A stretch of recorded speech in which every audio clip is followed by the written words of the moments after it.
Hello and welcome to everyone. This is my YouTube channel Learn Sap Start with the Basics. So previous class में हमने class 7th के history के chapter को हम discuss कर रहे थे tribes nomads and settle communities. So in this class also will continue with this chapter. हमने आधा चैप्टर उस क्लास में कवर कर लिया था. इस क्लास में हम बाकी का चैप्टर कवर कर लेंगे.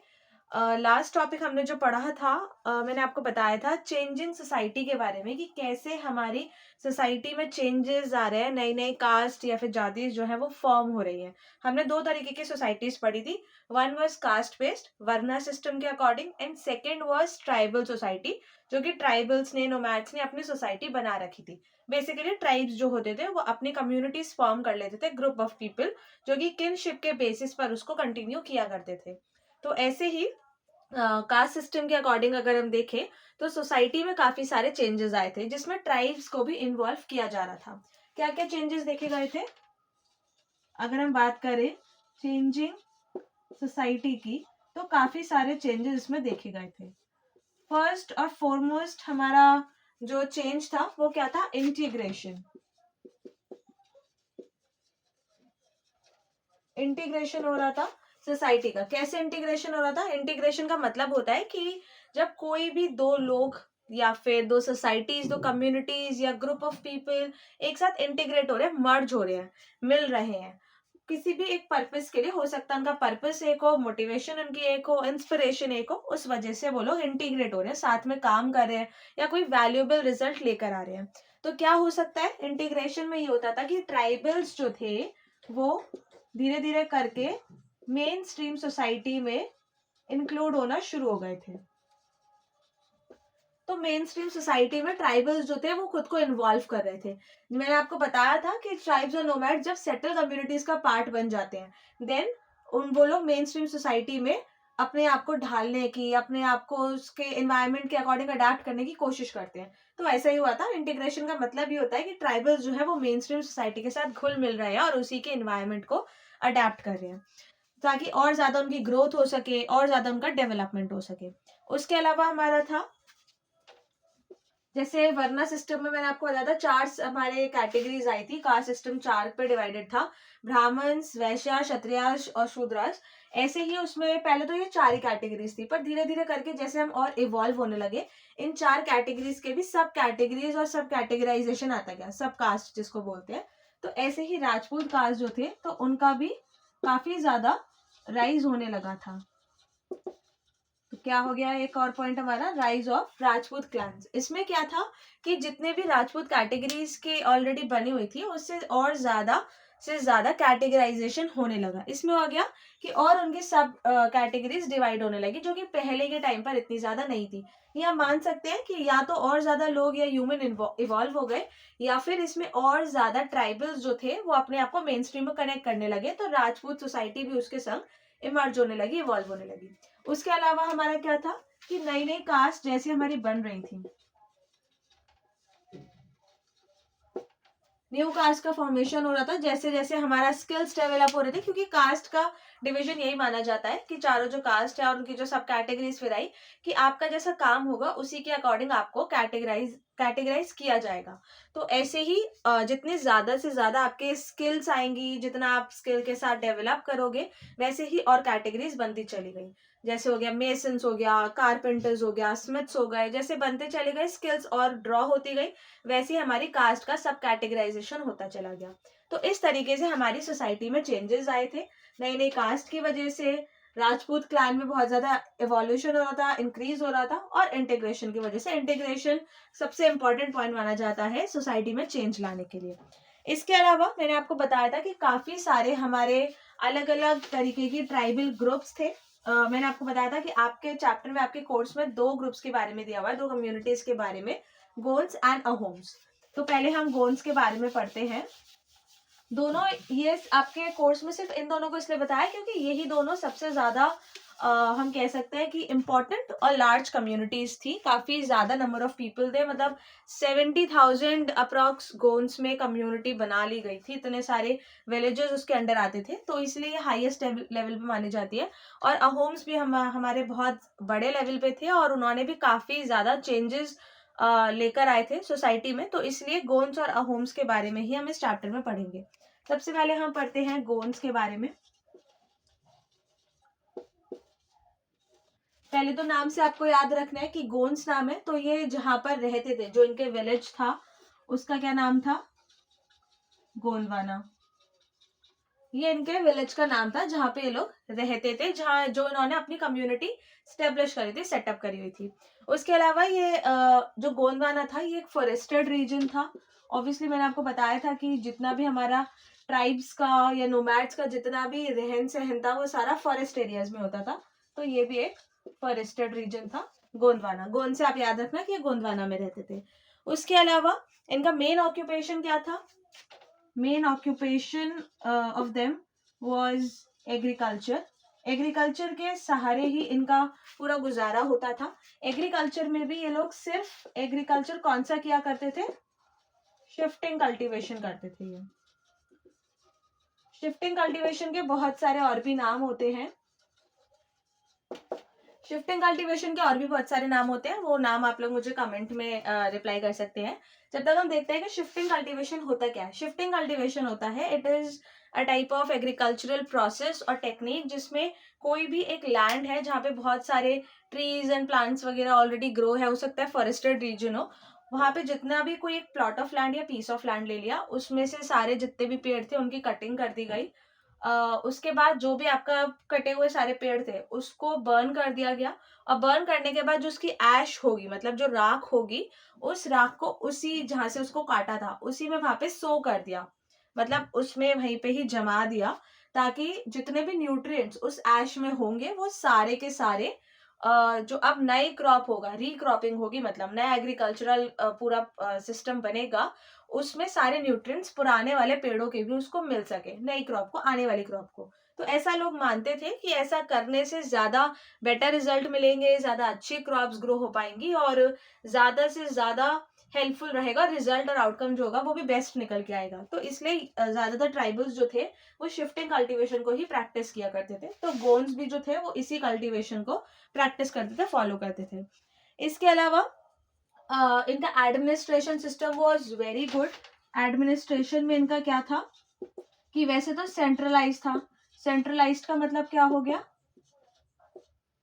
सेंट्रलाइज्ड का मतलब क्या हो गया, सेंट्रलाइज्ड का मतलब हो गया कि आपका कोई एक किंग होगा और किंग जो है वही, उसी के पास सबसे ज्यादा पावर होगी, मोनोपोली होगी, वही सब पे रूल करेगा। लेकिन एक किंग का मतलब ये नहीं है कि बाकी कोई उसके नीचे और काम करने वाले नहीं होंगे। He has number of council of ministers जो उसके हुक्म के अकॉर्डिंग या उसके ऑर्डर के अकॉर्डिंग काम करेंगे, और बाकी के लोकल हेड्स भी बनाए गए थे, बट स्टिल पावर जो थी पूरी की पूरी वो किंग ही होल्ड करता था। इसीलिए मान लिया जाता था कि सेंट्रलाइजेशन है, मतलब पावर को सेंट्रलाइज कर दिया, एक ही के पास पूरी पावर है। डिसेंट्रलाइजेशन इसका ऑपोजिट होता है, मतलब पावर को जब अलग अलग डिपार्टमेंट्स में डिवाइड कर दिया गया। तो यहाँ पे सेंट्रलाइजेशन थी क्योंकि किंग का रूल या राज्य माना जाता है, जो राजतंत्र कहा जाता है, वैसा सिस्टम यहाँ पे रखा गया था। अब एडमिनिस्ट्रेशन में भी तीन इनके अलग अलग तरीके से डिविजन थे। किस तरीके से डिवाइड करा गया था, एडमिनिस्ट्रेशन को तीन कैसे डिवीजन करे थे एडमिनिस्ट्रेशन में, एक हमारा हो गया घर्स थे, एक हो गया हमारा चौरासीस, और एक और हमारा क्या था, बरहोट्स। तो इसमें एक तो आप नाम से पहले समझो, गर्स का मतलब होता है फोर्ट्स, मतलब जो महल जिसको कहते हैं, तो गर्स का मतलब था फोर्ट्स, ठीक है। और 84 हिंदी में 84 बोलते हैं, 84, तो 84 के बारे में यहाँ कुछ बात हो रही है, अभी मैं आपको बताऊंगी। और बरोच का भी मैं आपको मतलब बताती हूँ। तो गर्ज अगर हम देखें, सबसे पहले गर्ज मतलब फोर्ट्स हो गए। तो इसमें क्या था कि पूरी की पूरी जो गोंद कम्युनिटी थी वो अलग अलग गर्ज में डिवाइडेड थी, मतलब काफी सारे गर्ज में उसको डिवाइड कर दिया गया था। कैसे करा गया था कि सब घर का एक एक हेड बना दिया गया, मतलब आप मान लो कि यूनिट बना दी थी। अगर जितने भी विलेजेस हैं, जितने भी लोग हैं, उन सबको एक एक ग्रुप ऑफ पीपल में बांट दिया गया, अलग अलग यूनिट्स में डिवाइड कर दिया गया, और सब यूनिट के एक एक हेड बना दिए गए। क्यों करा गया था ऐसा, ताकि जितने भी हेड हो, जितने भी उसके अंडर लोग हो, वो सारे डायरेक्ट, अगर उन्हें कोई शिकायत हो तो डायरेक्ट किंग के पास ना चले जाए और उस हेड को पहले अपनी प्रॉब्लम बताए, then the head will approach to the king, जो भी उनके गोंड ट्राइब का किंग होगा उसके पास फिर वो बात करने जाएगा। तो इस तरीके से हेड बना दिए गए थे। तो ये घर्स में पहले डिवीजन हो गया। दूसरा हमारा कौन सा डिवीजन था? दूसरा था हमारा 84। अब इस घर में भी फर्दर डिवीजन करा गया था। गर्ल्स में जितने भी आते थे सबके सब विलेजेस जो यूनिट्स थी उन्हें 84 विलेजेस में डिवाइड कर दिया गया था। मतलब सारे घर जो थे वो 84 विलेजेस में डिवाइडेड थे। और फिर फर्दर 84 विलेजेस के अंडर भी 12 बरोथ्स में, मतलब 12 विलेजेस में डिवीजन करा गया था। मतलब हर कोई विलेज है वो एक बरोथ में आएगा, फिर उसके बाद किसी 84 में भी वो आता होगा और फिर वो किसी घर का भी पार्ट होगा। तो इस तरीके से डिवाइड कर दिया गया था। मतलब हम कह सकते हैं हायरार्किकल ऑर्डर था। पहले गर्ल्स, फिर उसके नीचे 84 आ गए बहुत सारे, फिर 84 के नीचे काफी सारे बरोथ्स आ गए। तो इस तरीके से एडमिनिस्ट्रेशन सिस्टम उन्होंने बनाया हुआ था। ट्राइब्स के टाइम पर इतना ज्यादा अच्छा एडमिनिस्ट्रेशन सिस्टम किसी ने फॉर्म नहीं करा था। गोंद का बेस्ट माना जाता था, इसीलिए उनको माना जाता था कि वो एडमिनिस्ट्रेशन सिस्टम को लेके काफी ज्यादा रिच थे, स्ट्रांग थे, पावरफुल थे। तो ये हमारा हो गया गोंड्स के बारे में। गोंडवाना फॉरेस्टेड रीजन नाम था उनका। मेन ऑक्यूपेशन वाज एग्रीकल्चर, जिसमें वो शिफ्टिंग एग्रीकल्चर को परफॉर्म करते थे। और थर्ड एडमिनिस्ट्रेशन, जो कि उन्होंने 3 पार्ट्स में डिवाइड करा था। वैसे सेंट्रलाइज था बट 3 सिस्टम में उन्होंने डिवाइड करा गया था ताकि सारा का सारा रूल जो है वो बिल्कुल फैसिलिटेड तरीके से, ये ऑर्गेनाइज्ड और सिस्टमैटिक वे में हो सके। तो गोंड्स की अगर हम सिंपल वर्ड में कुछ ऐसे 2 वर्ड्स में हमें तारीफ करनी हो कि कैसे थे या कैसा ट्राइब था, तो आप सिंपली लिख सकते हो कि सिस्टमैटिक और ऑर्गेनाइज थे, क्योंकि इनका सारा काम काफी सिस्टमैटिक वे में, सलीके से और ऑर्गेनाइज तरीके से किया जाता था। उसके बाद अगर हम देखें तो गोंड ट्राइब की स्टोरीज में अगर हम देखें तो क्योंकि ये बहुत ज्यादा अच्छा था, काफी अच्छा रीजन था, काफी वेल्दी रीजन था, क्योंकि क्या किया करते थे, एक इसका एक गोंड ट्राइब का ही एक और विलेज था, एक यूनिट थी जिसका नाम था गरहा कटंगा।